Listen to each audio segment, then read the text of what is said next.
Shalom Aleihim, Bapak Yahweh memberkati. Jumpa lagi dengan saya, Bambang dari Klaten Messianic Center. Klaten Messianic Center adalah wadah tempat kita belajar kitab suci dengan pola atau dengan sudut pandang Ibrani. Dan Klaten Messianic Center ini bernaung di bawah Sinode Keilat Pemulihan Indonesia yang berpusat di Magelang. Sekarang kita masuk ke dalam video yang ke-6. Ini penciptaan pada hari yang ketiga. Sebelum kita belajar, mari kita ucapkan kitab Mazmur atau Tehillim pasal 124 ayat yang ke-8. Esrenu besem Yahweh oses samayim we'aretz. Haleluya. Amin. Ya, sekarang kita masuk ke dalam Parashat Bereshit. Kita akan baca Kejadian atau Bereshit pasal 1 ayat 9 sampai 13. Sebelumnya mari kita ucapkan doa berkat sebelum membaca Torah. Baruch hata Yahweh Elohenu melech haolam aser bahar banumi kol hamifenatan lanu etorato. Haleluya. Amin. Kejadian atau Bereshit pasal 1 ayat 9 sampai 13. Lalu Elohim berfirman, biarlah air yang ada di bawah langit itu dikumpulkan di satu tempat, dan biarlah tanah yang kering itu tampak, dan jadilah demikian. Dan untuk tanah kering itu Elohim menyebutnya daratan, dan untuk kumpulan air itu dia menyebutnya lautan. Dan Elohim melihat bahwa itu baik. Lalu Elohim berfirman, biarlah daratan menumbuhkan rumputan, tumbuhan yang mengandung benih, pohon buah yang menghasilkan buah menurut jenisnya, yang di dalamnya ada benihnya di atas bumi. Dan jadilah demikian. Dan daratan itu mengeluarkan rumputan, tumbuhan yang mengandung benih menurut jenisnya, dan pohon yang menghasilkan buah menurut jenisnya, yang di dalamnya ada benihnya. Dan Elohim melihat bahwa itu baik. Dan jadilah petang, dan jadilah pagi, itulah hari ketiga. Mari kita baca doa setelah membaca Torah. Baruch hata Yahweh Elohenu melech haolam aser natan lanu Torah temet wekaye olam nata petohenu. Haleluya. Amin. Ya, kita masuk ke dalam Bereshit pasal 1 ayat yang ke-9. Lalu Elohim berfirman, biarlah air yang ada di bawah langit itu dikumpulkan di satu tempat, dan biarlah tanah yang kering itu tampak, dan jadilah demikian. Ya, di sini kita melihat ada kata-kata tanah yang kering. Ya, tanah yang kering bahasa Ibraninya adalah hayabasa. Hayabasa itu asal katanya adalah Yabes. Hayabasa itu artinya tanah yang kering atau lahan yang kering. Dan Yabes artinya adalah menjadi kering atau menjadi layu. Kalau Bapak Ibu membaca kitab suci, ada orang yang bernama Yabes, ya, itu di kitab 1 Tawarikh atau 1 Dibri Hayamim pasal 4, ya. Nanti itu bisa dibaca. Di situ ada orang namanya Yabes.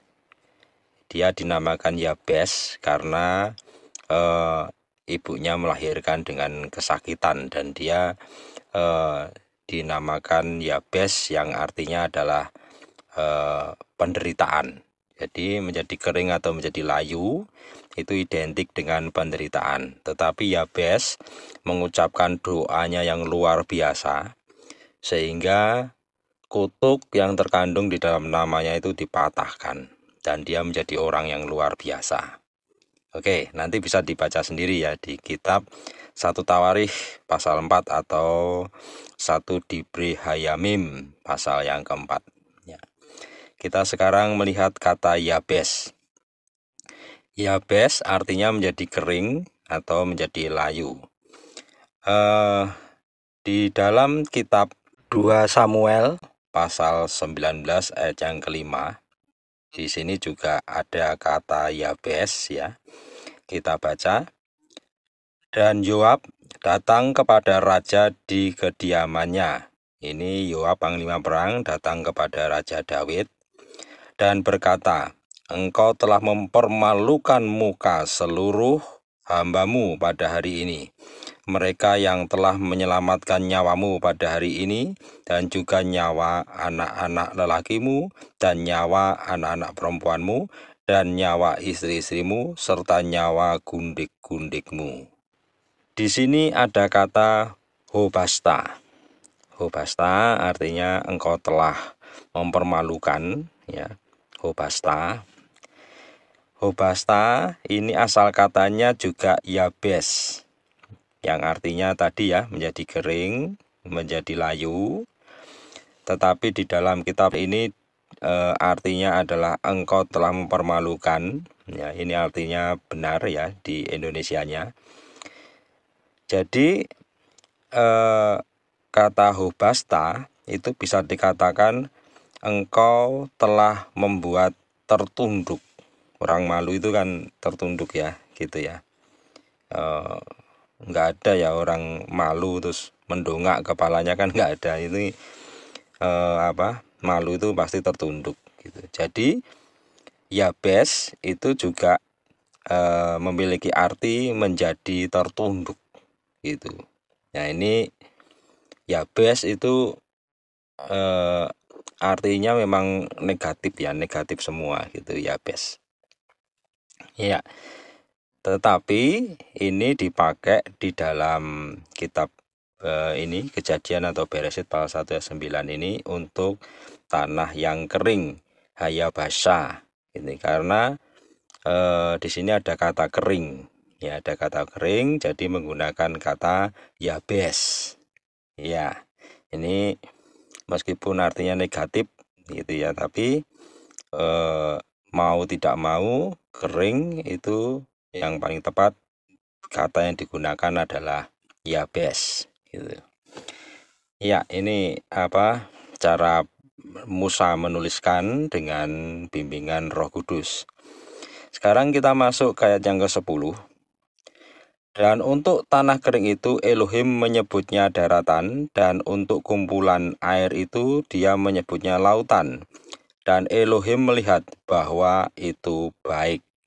Ya, di sini kita lihat ada kata daratan. Daratan di sini bahasa Ibraninya adalah Eretz. Eretz itu adalah asal kata dari Aretz. Ya, bukan sebaliknya. Bukan asal kata dari Eretz itu adalah Aret, tidak ya, tapi Aretz itu asal katanya adalah Eretz.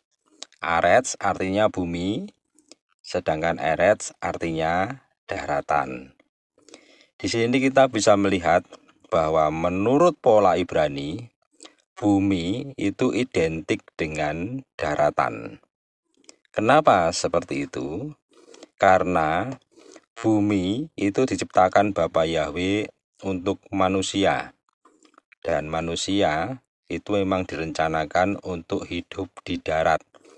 Meskipun di zaman sekarang itu manusia bisa tinggal di dalam laut ya, misalnya di kapal selam atau di stasiun-stasiun bawah laut gitu ya, itu bisa. Tetapi naturalnya itu manusia itu hidupnya di darat karena tidak bisa bernapas di dalam air ya. Jadi bumi itu identik dengan daratan atau daratan identik dengan bumi ya. Yang kedua, kata Aretz atau bumi dan Eretz itu memiliki nilai gematria yang sama ya. Kita lihat ya di sini ya. Jadi Aretz dan Eretz ini memang identik karena memiliki nilai gematria yang sama. Aretz dan Eretz itu hurufnya sama, ada 3 huruf ya. Untuk Ibrani kita udah pernah tinjau ya dulu ya. bacanya dari kanan ke kiri. Ya, untuk arets itu kita lihat di situ ada huruf alef, ada huruf res, dan ada huruf sade. Demikian pula dengan eret sama, gitu ya. Jadi nilainya juga sama, nilai gematrianya juga sama, ya, yaitu 1101. Di dalam aturan gematria, angka 1101 ini bisa dijadikan satu angka, yaitu 1 tambah 1 tambah 0 tambah 1 itu menjadi 3. Arets dan erets itu memiliki satu nilai gematria yaitu 3, karena daratan itu diciptakan pada hari yang ketiga. Ya, ini adalah aturan gematria gitu ya. Di dalam penulisan Ibrani itu tidak akan lepas dari hukum gematria. Jadi kalau ada orang Yahudi atau orang Ibrani itu menulis baik dengan bahasa Ibrani maupun dengan bahasa Yunani, itu mereka tidak akan lepas dari gematria karena sudah kebiasaannya seperti itu. Ya. Kita kembali ke Beresit atau kitab Kejadian pasal 1 ayat 10 ini. Jadi bumi identik dengan daratan. Ya, meskipun bumi ini identik dengan daratan, tetapi terdapat istilah Ibrani yang mencakup semuanya. Ya, semuanya ini darat, laut, udara, bahkan samayim. Itu ya. Yaitu kata itu adalah olam. Ya, mungkin Bapak Ibu dan Saudara sering mendengar ya kata olam itu. Or ha olam itu, or itu cahaya, ya, terang. Olam itu artinya adalah alam semesta atau dunia gitu ya. Ya, olam itu artinya adalah dunia, alam semesta, dan tak terbatas. Arti yang terakhir ini yaitu yang tak terbatas ini esensi dari olam. Olam itu esensinya adalah tak terbatas. Jadi mau diartikan seperti apapun tidak bisa lepas dari esensinya yaitu tak terbatas. Iya. Misalnya begini. Kata olam itu ditambahi awalan atau penambahan kata, ya, itu artinya bisa berubah, tetapi esensinya tetap. Esensinya adalah tak terbatas. Contoh ini ya. Ini untuk penambahan awalan. Olam diberi awalan le, jadi le olam. Atau diberi awalan me, jadi me olam. Ini artinya sama ya, le olam, me olam itu artinya sama, yaitu selamanya atau durasi yang panjang gitu. Kemudian ditambah kata, ini kata olam ditambah kata. Le olam faed, itu artinya adalah selama-lamanya. Ya, lihat ini esensinya tidak lepas ya. Esensinya adalah tak terbatas. Jadi untuk ukuran wilayah, untuk ukuran waktu yang menggunakan kata olam itu tidak akan lepas dari esensinya yaitu tak terbatas. Ya, di sini ya bisa mudah ini ya dimengerti ya, itu ya. Ya. Kita kembali ke Beresit atau kitab Kejadian pasal 1 ayat yang ke-10. Di sini juga ada kata lautan. Lautan itu bahasa Ibraninya adalah yamim. Yang dimaksud lautan di sini adalah samudra. Ya, yamim itu artinya adalah samudra. Mengapa yamim itu artinya adalah samudra? Karena kalau kita lihat di sini ada akhiran im ya. Ya, yam, mim, yam, im ya. Itu ada akhiran im. Kata Ibrani kalau diberi akhiran im itu artinya adalah jamak. Kalau tunggal misalnya yam gitu aja itu artinya adalah laut. Itu asal kata dari yamim ya. Jadi yamim itu lautan atau samudra, sedangkan yam itu artinya adalah laut. Jadi yamim itu ukurannya lebih besar daripada yam.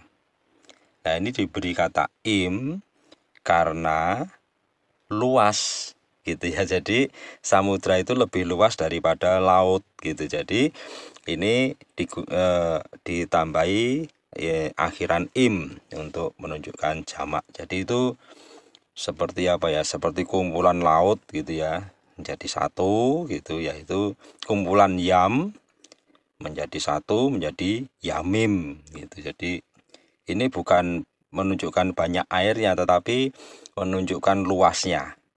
Ya, jadi plural atau singular ya, bentuk jamak atau bentuk tunggal di dalam Ibrani itu belum tentu menunjukkan jumlahnya gitu ya. Untuk misalnya ini, misalnya Elohim, kita dulu pernah belajar ya, Elohim. Elohim ada akhiran im kan, berarti jamak. Nah, yang jamak ini apanya gitu.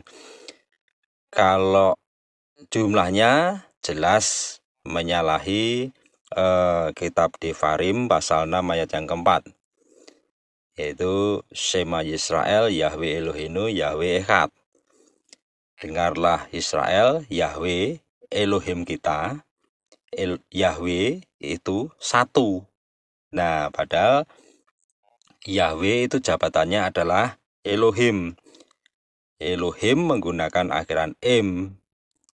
Di kitab Devarim tadi dikatakan Elohim itu satu, tetapi di sini jabatannya kok jamak gitu ya. Ya ini karena yang dinilai jamak itu adalah kemahaannya. Jadi Bapa Yahweh itu maha segala-galanya gitu. Jadi yang dimaksud jamak di sini adalah kemahaannya gitu ya. Jadi jamak di dalam pola Ibrani itu belum tentu jumlahnya. Ya, ada yang lain yang dinilai jamak. Demikian pula dengan lautan ini. Lautan ini bukan jumlah airnya, wong air itu tidak bisa dihitung ya. Bisanya ditimbang gitu ya. Tidak bisa dihitung. Ya, ini yang menunjukkan jamak itu adalah luasnya. Ya, samudra jelas lebih luas daripada laut. Untuk istilah lautan ini ada bahasa serapan ya, dari bahasa Yunani ke bahasa Ibrani, yaitu Okeanos ya, Okeanos. Okeanos itu di dalam bahasa Inggris diserap menjadi kata ocean. Ocean ya, ocean itu artinya adalah samudra. Ya, ini untuk pengetahuan saja. Jadi ada bahasa serapan, nah itu dari Yunani ke Ibrani ya. Kalau kita melihat ya di dalam Kejadian atau kitab Beresit pasal 1 ayat yang ke-10 ini ya, Bapa Yahweh menciptakan daratan. Daratan ini rencananya untuk manusia gitu ya. Jadi Bapa Yahweh itu menyiapkan tempat untuk semua makhluk ciptaannya pada tempatnya masing-masing dengan jelas. Jadi bukan hanya daratan untuk manusia gitu ya, daratan untuk binatang darat tidak, tetapi juga ada binatang laut, juga ada burung-burung gitu ya. Bapa Yahweh menyiapkan semuanya, masing-masing ada tempatnya dengan jelas. Oleh karena itu, kitab suci di dalam penyebutan ciptaan Bapa Yahweh itu selalu diikuti oleh nama tempatnya. Ya, contohnya ini, burung-burung di udara atau di angkasa ya, ikan-ikan di laut, binatang yang merayap di bumi atau di daratan. Ini kan yang saya tandai merah ini tempatnya. Jadi kitab suci itu menyebutnya itu dengan tempat di mana ciptaan itu berada. Itu untuk burung-burung ini dikatakan tidak burung-burung di rahia gitu ya, atau burung-burung di langit itu tidak, tetapi burung-burung itu di samayim. Samayim itu bukan saja berarti surga, tetapi samayim itu juga bisa di udara atau di angkasa. Angkasa itu tak terbatas ya, tak terbatas. Di atas rahia itu juga termasuk angkasa juga gitu. Jadi baik di atas maupun di bawah rahia, di atas maupun di bawah langit itu angkasa. Kata Ibrani yang dipakai adalah samayim gitu ya. Kalau burung-burung di langit itu nanti burung-burungnya pada nempel loh di langit ya, itu tidak berterbangan ya. Ini kalau di angkasa kan bagus ya berterbangan gitu.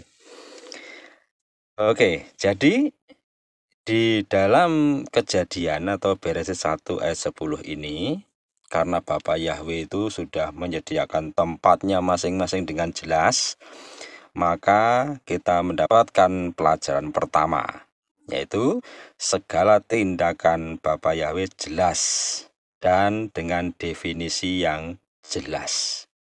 Ya, tindakannya itu jelas, definisinya juga jelas. Nah, ini pelajaran pertama yang kita dapat dari penciptaan pada hari yang ketiga. Kita lihat di dalam kitab Yeremia atau Yirmeyahu pasal 29 ayat yang ke-11. Bunyinya seperti ini. Sebab aku mengetahui rancangan-rancangan yang aku rancangkan atas kamu, firman Yahweh, rancangan-rancangan damai sejahtera dan bukan kejahatan, untuk memberikan kepadamu masa depan dan harapan. Ya, jelas ya Bapak Yahweh ya, kalau melakukan suatu tindakan gitu ya, ini tahu apa yang dilakukan itu sangat tahu, dan Wong Maha tahu ya, dan ini ya, dan jelas gitu. Jadi apapun kondisi kita saat ini gitu ya, itu rancangan Bapak Yahweh terhadap kita anak-anaknya itu tidak pernah berubah. Yaitu rancangannya apa? Rancangan damai sejahtera. Itu supaya kita selalu ada harapan gitu ya. Ya, ini ada hope, ada harapan. Ini kita beruntung ya. Kita beruntung karena kita memiliki Tuhan itu yang tindakannya itu jelas dan tahu apa yang hendak dilakukan, tahu objek yang Bapak Yahweh perlakukan itu apa, itu tahu betul. Jadi semuanya tidak pernah meleset. Sekarang kita masuk ke dalam ayat yang ke-11, ya ini Bapak Yahweh mulai menciptakan tumbuhan. Lalu Elohim berfirman, biarlah daratan menumbuhkan rumputan, tumbuhan yang mengandung benih, pohon buah yang menghasilkan buah menurut jenisnya yang di dalamnya ada benihnya di atas bumi, dan jadilah demikian.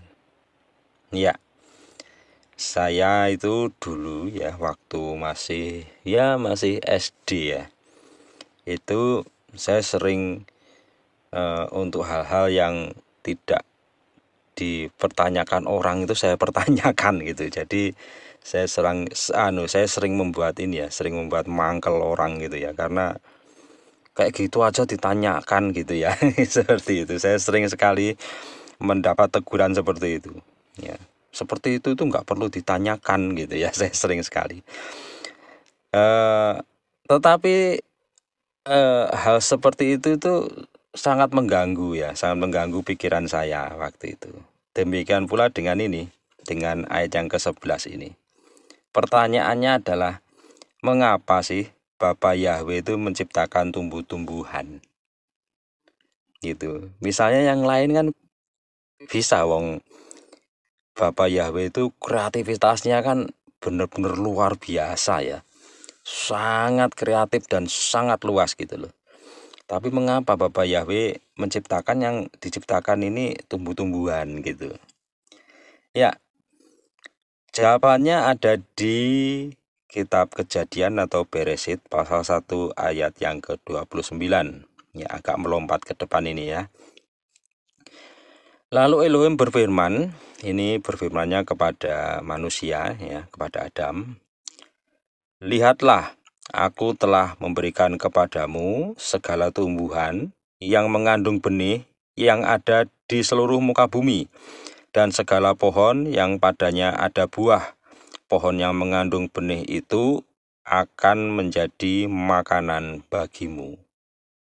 Ya, ini Bapak Yahweh itu menciptakan tumbuh-tumbuhan itu ternyata ada rencananya ya. Rencananya adalah ini nanti akan menjadi makanan makhluk-makhluk ciptaanku berikutnya gitu. Seperti itu kira-kira. Nah, termasuk menjadi makanan manusia. Ini ya, jadi ini tujuan dari Bapak Yahweh menciptakan tumbuh-tumbuhan seperti ini. Ya, mungkin ada kegunaan yang lain ya, tanaman misalnya tanaman bisa menghasilkan oksigen dan lain sebagainya gitu ya. Tapi pada waktu Musa menuliskan ini kan mungkin Musa juga belum mengenal ya tentang apa itu O2, CO2 kan belum mengenal itu. Jadi yang dia tahu ini manusia itu makannya adalah tumbuh-tumbuhan seperti itu. Jadi kitab suci mengatakan bahwa alasan dari Bapa Yahweh menciptakan tumbuh-tumbuhan itu nanti akan menjadi makanan bagi manusia dan binatang-binatang ciptaannya. Nah, jadi kita dapatkan sekarang pelajaran yang kedua. Ya, pelajaran yang kedua di dalam penciptaan pada hari yang ketiga ini dalam bertindak itu Bapak Yahweh itu sudah menyediakan faktor-faktor pendukungnya dengan detail, termasuk di dalam memperlakukan kita. Ini sudah menyediakan ini faktor-faktor pendukungnya itu dengan detail. Kita kan tidak bisa ya hidup sendiri atau apa ya tanpa bantuan atau apa ya tanpa dukungan, itu kan kita nggak mungkin ya. Jadi ini ya, mohon maaf ya, sesombong-sombongnya orang gitu ya, dia pasti akan butuh faktor-faktor pendukung di dalam dia melakukan sesuatu. Nah, ini Bapak Yahweh ini menyediakan faktor-faktor pendukung itu dengan detail. Untuk siapa? Untuk makhluk-makhluk ciptaannya, termasuk untuk saya, saudara, dan Bapak Ibu semua. Ya, kita lihat di dalam kitab Mazmur atau kitab Tehillim pasal 37 ayat yang ke-25. Ya, di sini dikatakan, dahulu aku muda, sekarang aku telah menjadi tua. Tetapi aku tidak pernah melihat orang benar ditinggalkan ataupun keturunannya meminta-minta roti. Nah, ini luar biasa ya. Ya, jadi kita itu tidak akan pernah ditinggalkan oleh Bapa Yahweh. Dan Bapa Yahweh itu selalu menyediakan apa yang kita butuhkan dan tepat waktu. Gitu ya. Artinya apa? Artinya Bapa Yahweh itu dalam memperlakukan kita itu ada faktor-faktor pendukung yang detail sudah disediakan oleh Bapa Yahweh. Jadi nanti ketika kita mengalami ini gitu ya, kita nanti akan survive karena ada faktor pendukung ini gitu.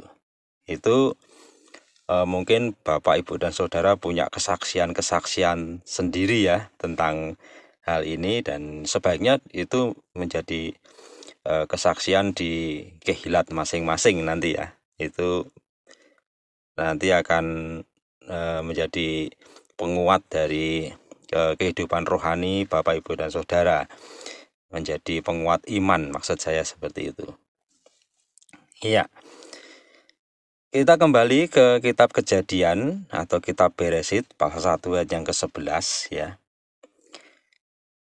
Kalau kita lihat di ayat yang ke-11 ini sebenarnya ada pertanyaan yang menggelitik lagi, dan ini menjadi permasalahan sebenarnya. Ya, menjadi permasalahan. Ini. Permasalahannya adalah segala tumbuhan itu diciptakan pada hari yang ketiga. Ya kan? Nah, sedangkan matahari itu diciptakan pada hari yang keempat. Permasalahannya adalah bagaimana semua tumbuh-tumbuhan tersebut tumbuh dan berfotosintesa. Untuk berfotosintesa kan butuh matahari kan. Nah, itu bagaimana tumbuh-tumbuhan itu bisa melakukan itu semua tanpa matahari gitu.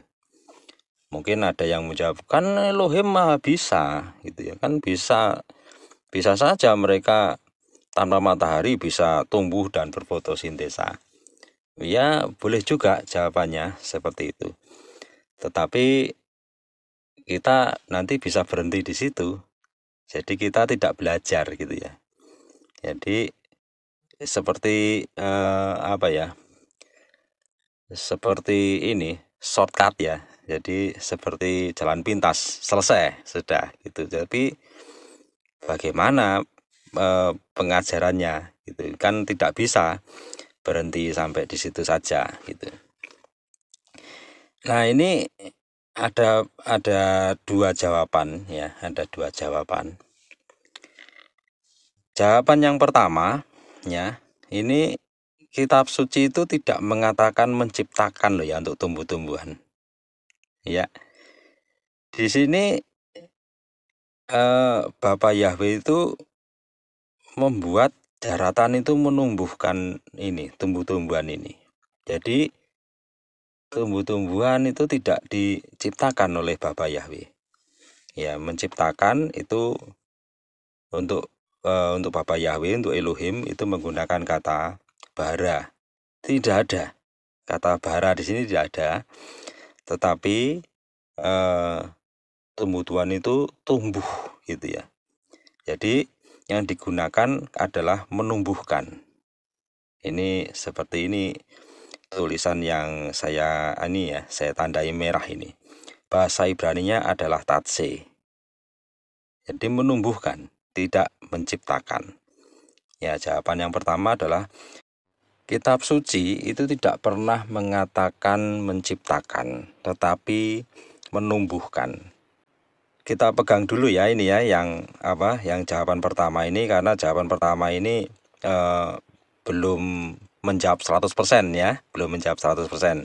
Jadi begini, kitab suci mengatakan tidak menciptakan tetapi menumbuhkan.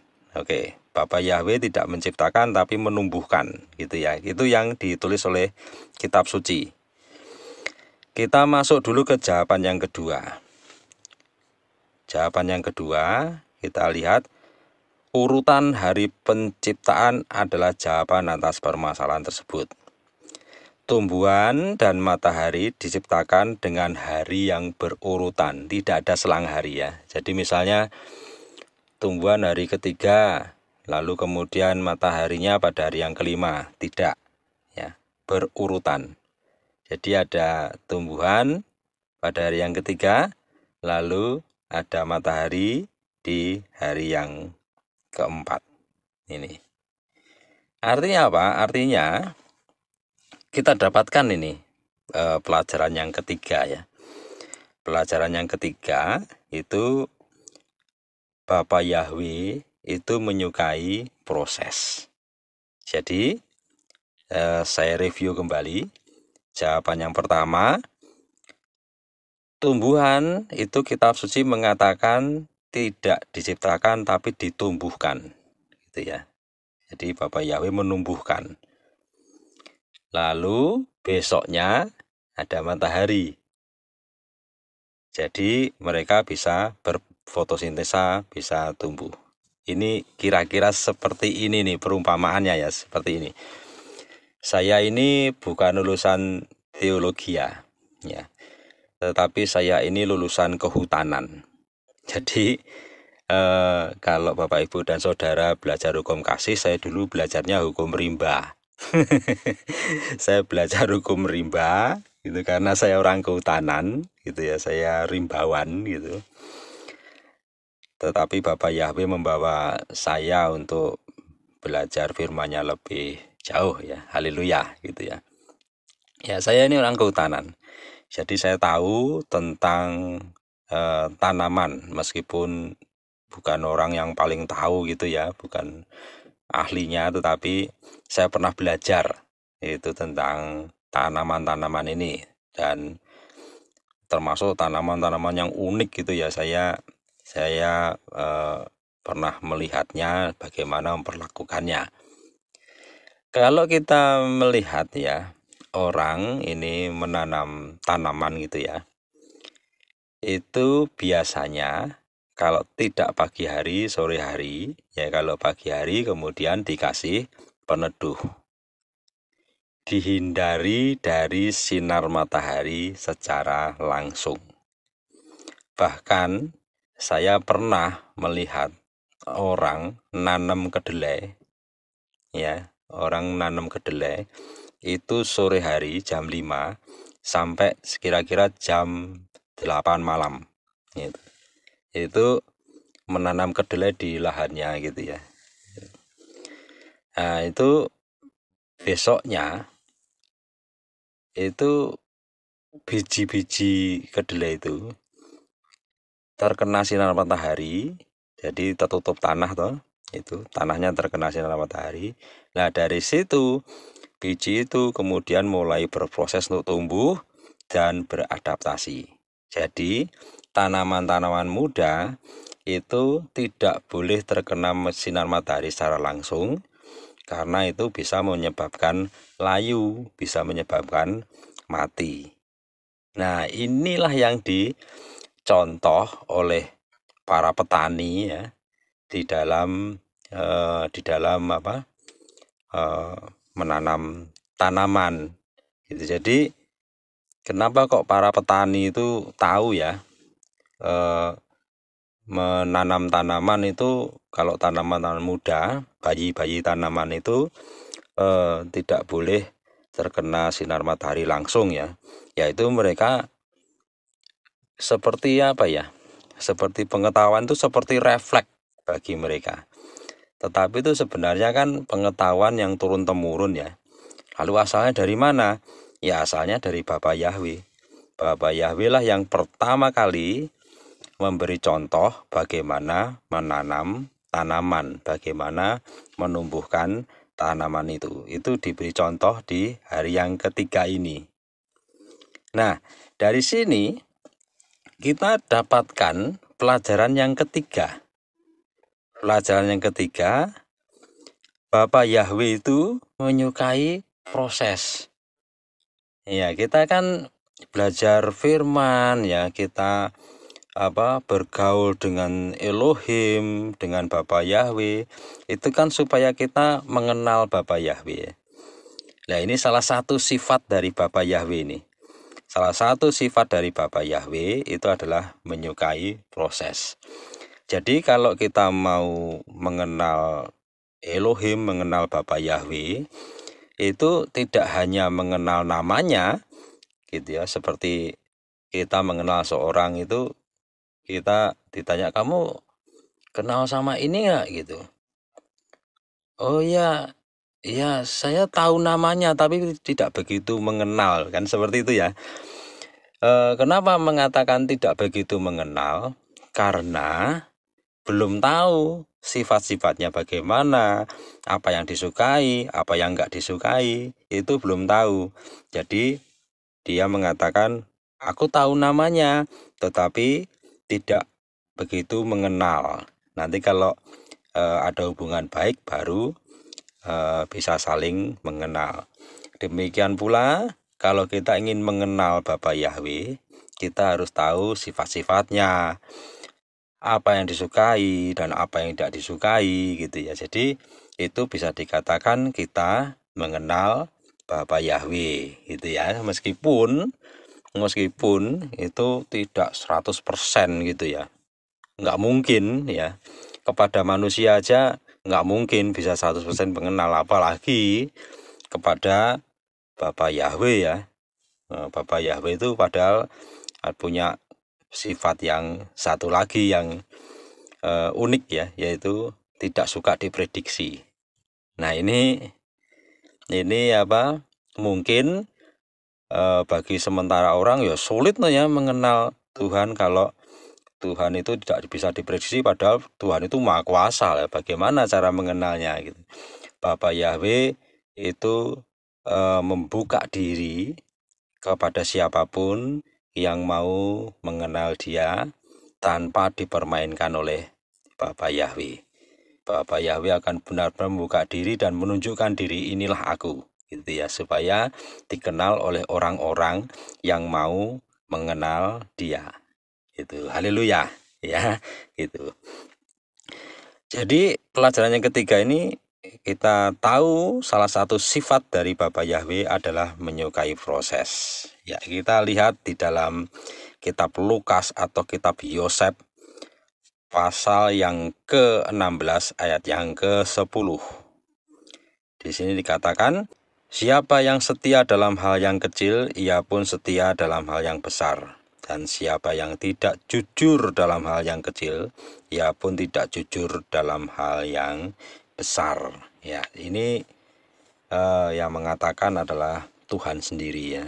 Yang mengatakan adalah Tuhan Yesua. Tuhan Yesua itu Bapa Yahweh yang datang ke dunia sebagai manusia. Jadi yang mengatakan ini Bapa Yahweh sendiri. Sebagai bukti bahwa Bapa Yahweh itu membuka dirinya kepada siapapun yang mau mengenal Dia. Itu jadi Dia menunjukkan ini loh salah satu sifatku gitu ya. Bahwa Bapa Yahweh itu menyukai proses, dan Bapa Yahweh menunjukkan kata-kata di dalam ayat di Lukas atau Yosef 16 ayat 10 ini dikatakan, difirmankan oleh Bapa Yahweh supaya manusia tahu, oh ternyata Tuhanku itu menyukai proses gitu ya. Ya ini memang ya kalau mau hal yang besar ya tidak sebaiknya ya tidak instan ya. Jadi setia dengan hal yang kecil, karena segala sesuatu yang instan itu biasanya dasarnya tidak kuat, tidak kokoh, dan itu mudah sekali runtuh gitu ya. Jadi kalau dengan proses itu kuat ya. Ya, sekarang kita masuk ke dalam kitab Kejadian atau Beresit pasal 1 ayat yang ke-12. Begini bunyinya, dan daratan itu mengeluarkan rumputan, tumbuhannya mengandung benih menurut jenisnya, dan pohon yang menghasilkan buah menurut jenisnya, yang di dalamnya ada benihnya. Dan Elohim melihat bahwa itu baik. Di sini ada kata dan mengeluarkan ya, dan daratan itu mengeluarkan. Bahasa Ibrani yang dipakai adalah watotse ya. Watotse itu wa itu dan ya, totse itu mengeluarkan ya. Jadi watotse itu dan mengeluarkan. Watotse itu asal katanya adalah yatsa, artinya keluar atau mengalir ya. Jadi di sini itu bumi melahirkan tumbuh-tumbuhan yang menghasilkan rumputan, tumbuh-tumbuhan dan lain sebagainya. Itu pokoknya vegetasi itu ya. Vegetasi itu keluar dari bumi. Jadi bisa dikatakan bumi itu melahirkan tumbuh-tumbuhan ya. Kenapa dikatakan melahirkan? Nanti ke depan kita akan belajar ya. Belajar tentang generasi Samayim dan bumi gitu. Nanti ada topik seperti itu. Ya, tetap di dalam Parasat Beresit juga ya. Jadi bumi melahirkan tumbuhan. Nah, jadi makanan semua makhluk itu berasal dari bumi. Kan tadi kan alasan Bapa Yahweh menciptakan tumbuhan itu untuk makanan bagi manusia dan binatang-binatang ciptaannya. Nah, ini tumbuhan ini keluar dari bumi. Jadi semua makanan itu ya, itu berasal dari bumi. Ya. Oleh karena itu, semua doa berkat orang Yahudi atau doa berkat Ibrani tentang makanan dan minuman itu selalu berhubungan dengan penciptaan pada hari yang ketiga ini, atau berhubungan dengan kitab Kejadian atau Beresit pasal 1 ayat 9 sampai 13. Ya, kita lihat ya, saya tunjukkan nih doa-doa berkat yang berkenaan dengan makanan. Misalnya, doa berkat sebelum makan roti. Di sini dikatakan Baruch hata Yahweh Eloheinu melech haolam hamotzi lechem min haaretz. Ya. Kalau Bapak Ibu dan Saudara membaca kisah tentang Tuhan Yesus memberi makan 5.000 orang. Di situ kan ketika Tuhan Yesus itu ini ya selesai menerima ini 5 ketul roti dan 2 ekor ikan. Kemudian apa yang dilakukan oleh Tuhan Yesus yaitu mengucapkan berkat. Nah, yang diucapkan oleh Tuhan Yesus itu ini. Ya, ini doa berkat ini turun temurun dari sejak zaman dahulu kala ini ya. Jadi sebelum Bapa Yahweh turun ke dunia dalam Tuhan Yesus HaMashiach, itu doa berkat ini sudah dipakai gitu. Doa berkatnya adalah hamotzi lechem min haaretz. Roti itu bahasa Ibraninya adalah lechem. Nah, kalau Tuhan Yesus itu lahir di Betlehem. Bet itu rumah, bait ya, bait, bet itu rumah, lechem itu roti. Jadi Bethlehem itu artinya rumah roti. Jadi mungkin pada zaman Tuhan Yesus dulu atau sebelum-sebelumnya ya, itu Bethlehem itu banyak sekali industri-industri roti mungkin ya di situ. Jadi tempat sentranya roti di Israel itu mungkin Bethlehem ini, karena dari namanya itu menunjukkan roti ya.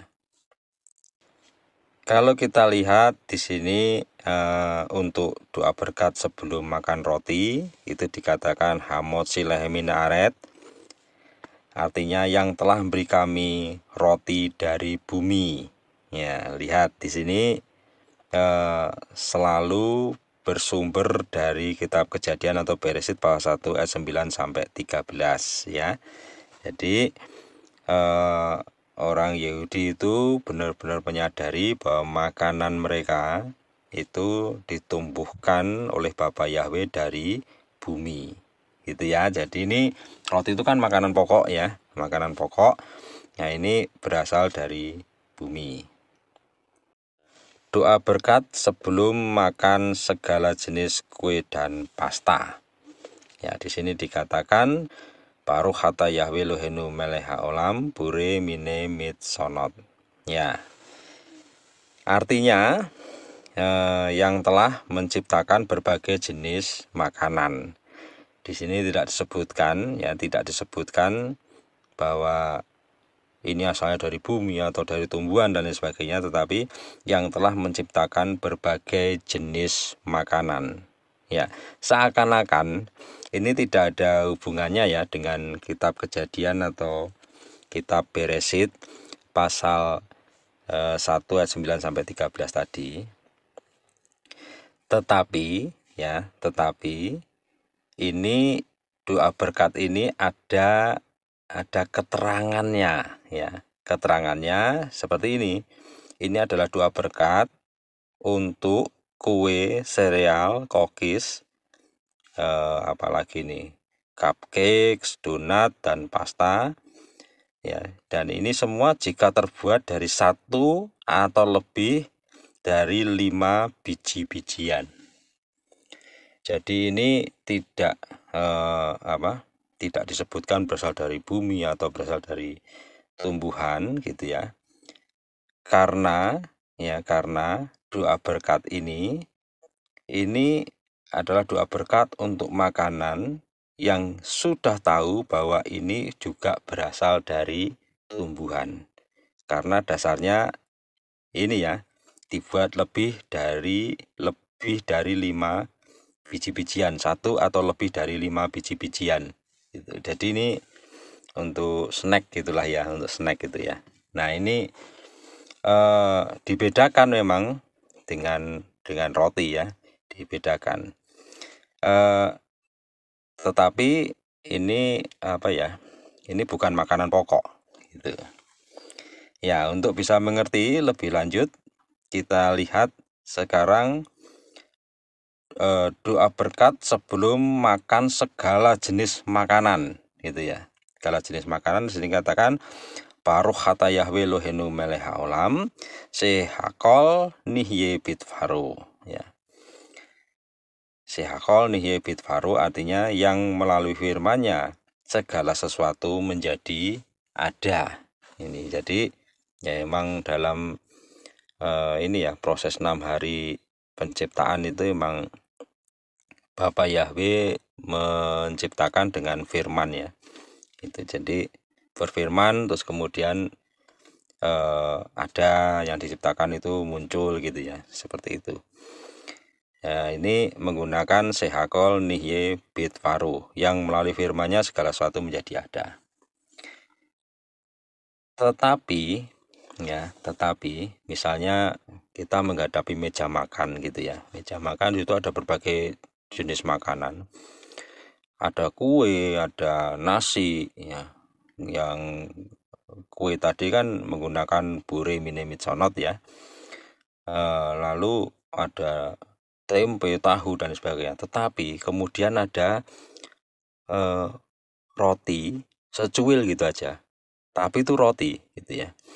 Maka doanya tidak lagi sehakol nihye bitfaru atau bure mine mitsonot, tidak.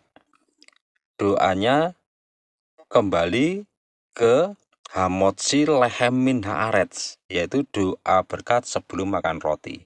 Jadi meskipun di meja makan itu banyak sekali makanan, tetapi ada roti secuil gitu ya. Maka doa berkat yang diucapkan adalah Baruch hata Yahweh Elohenu melech haolam hamotzi lehem min haaretz. Doa berkat sebelum makan roti. Karena roti ini spesial ya, spesial. Kalau untuk ibadah gitu ya, itu yang digunakan ini ibadah Ibrani ya, yang digunakan adalah roti. Kalau kitab suci mengatakan mereka memecah roti dan berdoa, itu artinya mereka sedang beribadah gitu ya, sedang memecah roti dan berdoa. Di dalam setiap ibadah itu ada kegiatan memecah roti gitu ya di situ. Nah, ini roti ini penting ya karena berhubungan dengan ibadah. Ya. Sekarang doa berkat sebelum makan sayur-sayuran. Ini untuk pengetahuan umum ya. Baruch hata Yahweh Elohenu melech haolam bure peri adamah. Di sini dikatakan yang telah menciptakan buah-buahan dari bumi. Kembali berhubungan dengan Beresit pasal 1 ayat 9 sampai 13. Lalu doa berkat sebelum makan buah-buahan ya. Baruch hata Yahweh Elohenu melech haolam bure peri haetz, yang telah menciptakan buah-buahan dari pepohonan. Ya, kembali berdasarkan Beresit pasal 1 ayat 9 sampai 13. Nah, sekarang yang ini penting ini ya. Ini doa berkat sebelum minum anggur ya. Baruch hata Yahweh Elohenu melech haolam bore peri hagaven, yang telah menciptakan buah anggur. Ya, ini tadi ada doa berkat sebelum makan buah-buahan, tetapi untuk buah anggur ini khusus doa berkatnya. Karena apa? Seperti halnya roti, anggur ini juga berhubungan dengan ibadah. Ya, ini jadi disendirikan. Ya. Jadi semua doa berkat tentang makanan itu didasarkan pada penciptaan tumbuh-tumbuhan pada hari yang ketiga. Ya. Oke. Manusia itu kan diciptakan oleh Bapa Yahweh itu dari dua unsur ya. Itu ada unsur samayim dan unsur bumi. Kita kan dibuat dari tanah ya. Jadi ada unsur bumi, kemudian diberi nafas oleh Elohim, diberi nafas oleh Bapa Yahweh, yaitu unsur samayimnya. Jadi ada unsur samayim, ada unsur bumi. Maka makanan manusia itu juga berasal dari dua unsur tersebut. Ya, jadi ada makanan rohani itu berasal dari samayim dan makanan fisik itu berasal dari bumi. Sekarang kita lihat Devarim atau Ulangan pasal 8 ayat yang ketiga. Di sini dikatakan, dan dia telah merendahkan hatimu, membiarkan engkau lapar, dan membuat engkau makan mana yang tidak engkau kenal, bahkan luhurmu pun tidak, untuk membuat engkau mengerti bahwa manusia hidup bukan dari roti saja, tetapi oleh segala sesuatu yang keluar dari mulut Yahweh. Jadi makanan manusia itu berasal dari dua unsur. Nah, itu makanan rohani itu adalah firman Yahweh, dan makanan fisik itu ya seperti kita makan ya, itu ada macam-macam tadi ya. Kalau kita orang Indonesia, saya ini orang Klaten ya, makannya nasi gitu ya, dengan segala lauknya gitu ya. Nah, ini firman yang dikutip oleh Tuhan Yesus ketika menghadapi setan di padang gurun ya, dan setannya nggak bisa jawab apa-apa karena apa yang disampaikan oleh Tuhan Yesus itu berdasarkan Torah ya. Ini Devarim, kitab Devarim ini kan kitab Torah. Kitab Torah itu 5 kitab di awal kitab suci. Ya, ini adalah pengajaran yang ke-6 ya, video yang ke-6 ya. Ini pada hari yang ketiga, penciptaan pada hari yang ketiga. Ya, demikian pengajaran yang ke-6 ini, penciptaan pada hari yang ketiga. Ya, jika Bapak Ibu dan Saudara ada pertanyaan, silahkan WA atau email atau telepon ya. Atau yang tinggal di Klaten dan sekitarnya, silahkan datang ke rumah saya. Pintu rumah saya selalu terbuka untuk siapa saja yang datang ke rumah saya. Nanti kita bisa ngobrol-ngobrol tentang firman Bapak Yahweh. Ya, jadi nanti kita bisa ketemu di rumah saya atau misalnya janjian ketemu di satu tempat yang lain gitu ya. Itu boleh saja ya, nggak apa-apa. Jadi yang penting apa yang menjadi kepentingan kita yaitu belajar firman Bapa Yahweh terpenuhi ya. Jadi tempat nggak masalah, mau di rumah saya mau di tempat lain silahkan ya, mau WA, telepon dan lain sebagainya juga silahkan, mau email juga silahkan ya. Saya selalu senang menjawab pertanyaan dari Bapak Ibu dan Saudara. Dan yang saya juga berterima kasih sekali untuk Bapak Ibu dan Saudara yang sudah subscribe, sudah like, dan terutama yang sudah komen ya. Saya suka sekali itu baca komen-komennya ya. Ada yang amin gitu ya, ada yang masih di tengah-tengah, ada yang membantah gitu ya. Itu semua tidak akan saya hapus. Kemarin ada satu itu nggak sengaja kehapus ya, karena kepencet ya. Tapi terus berikutnya tidak saya hapus gitu ya, tidak saya hapus supaya kolom komentar itu menjadi ini ya menjadi wadah demokratis ya. Jadi semua pendapat bisa tertampung di situ, dan kita harus menjadi seperti jemaat di Berea, itu di kitab Masih Haslihim atau Kisah Para Rasul ya. Jemaat di Berea itu seperti ini. Apa yang oleh jemaat di Berea itu terima ya, itu mereka menerimanya, lalu kemudian di rumah mereka mensortir yang sesuai dengan firman Yahweh itu yang mana, yang enggak sesuai dengan firman Yahweh itu mereka buang, tetapi yang sesuai dengan firman Yahweh itu mereka pakai untuk hidup mereka. Nah, itu jemaat di Berea, dan Rabi Saul atau Rasul Paulus memuji bahwa mereka itu baik sekali. Jadi nanti dari kolom komentar itu kita bisa menimbang ya. Dan juga seperti ini, kalau saya ngomong seperti ini nih ya, ini nanti Bapak Ibu dan Saudara juga harus melihat lagi ini sesuai dengan firman Yahweh atau tidak gitu ya. Ya kalau ini sesuai dengan firman Yahweh ya pakai gitu. Kalau tidak ya saya harus ditegur kan gitu kan. Ya itu ya. Karena ini kalau di forum seperti ini kan publik sekali ya gitu. Publik sekali, jadi saya harus ditegur, dan nanti saya kalau ini memang benar-benar tidak sesuai dengan firman Yahweh ya harus saya ralat gitu. Ya kalau tidak ya saya kurang ajar ya terhadap Bapak Yahweh ya, karena memberi makanan rohani yang enggak bergizi atau berasal dari bahan yang lain gitu kan, enggak etis sekali ya gitu. Demikian Bapak Ibu dan Saudara ya pengajaran kali ini. Sukses besar untuk kita semua. Bapak Yahweh memberkati. Haleluya. Amin.